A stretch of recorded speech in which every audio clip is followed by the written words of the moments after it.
Our next inductee is Mr. Philip Chambliss, nominated by Mike Ryan II. Philip submitted this letter. I graduated from college in 1971 with a degree in art and history. I soon hit the road west to what was for me the promised land, and I was ever right about that. In 1972, I got a job at the Arizona Sonoran Desert Museum in Tucson and couldn't help but notice the turquoise being worn by so many people. I fell in love at first sight. My boss, Don Duque, gave me my first piece of turquoise, a piece of Bisbee from his hometown. His father had driven the ore trucks that carried the turquoise-laden mud to the dump site and had rescued this piece. I soon bought lapidary equipment and started cutting stone, and immediately I was hooked. As my finished calves began to pile up, I decided to take a silversmithing class at Pima College. I'd only gone to 2 classes when I moved to the mountains of New Mexico. That first season was spent building my log cabin, but soon I landed a part-time job at the local ice caves trading post. Whenever the owners took off for warmer climates during the winter, while I was cutting turquoise, and of course traders were coming in with jewelry to sell. This was the mid-70s, and turquoise was hot. I set up my own lapidary and silversmithing equipment and started producing at my home. The style I focused on was inlay, and I soon dealing with galleries across the country.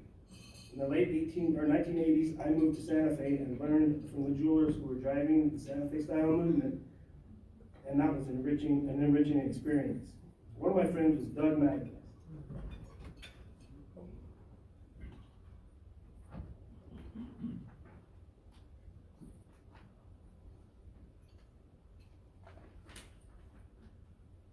And during this time, he purchased what was considered the Tiffany Mine Complex. I had always been interested in turquoise mining, and it inspired me to learn the mining claim process. But I had a major problem. I'm red-green colorblind. I wanted to mine my own stone for use in my own jewelry, but vision handicap presented a problem. So I fell back in love with my love of history. I started investigating everything I could find on old turquoise miners' locations. After learning basic mining claim law, I soon picked up a ban in claims and surreals. After going to all the trouble to learn mining laws, it only made sense to pick up more. I expanded my claim holdings to include Hachita and even California. As time went on, it became obvious that Nevada was where the turquoise was, so I started picking up claims there wherever I could. I got all of my research in 20 banker's boxes, and people kept saying that I needed to write a book.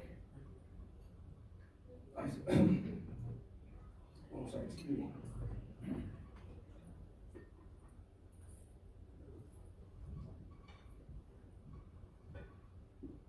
We met at the tortilla factory in Albuquerque, and it was obvious to me that this was going to be my shot to make the book happen.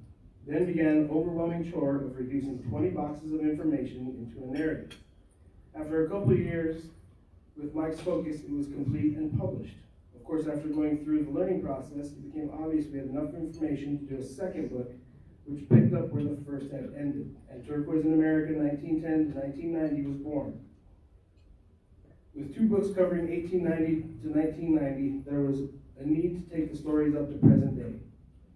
This one Mike took on a solo and focused on the stories of the miners, traders, and collectors from 1990 to 2020. Now the trilogy was complete. Now I'm focused on bringing out domestic American turquoise from Nevada. I've developed a great working relationship with Richard and Helen Schull of the Esmeralda Turquoise Company, and we're developing the mining claims we've picked up over the years. As far as I'm concerned, the adventure is far from over, and I'm excited to see what the future holds.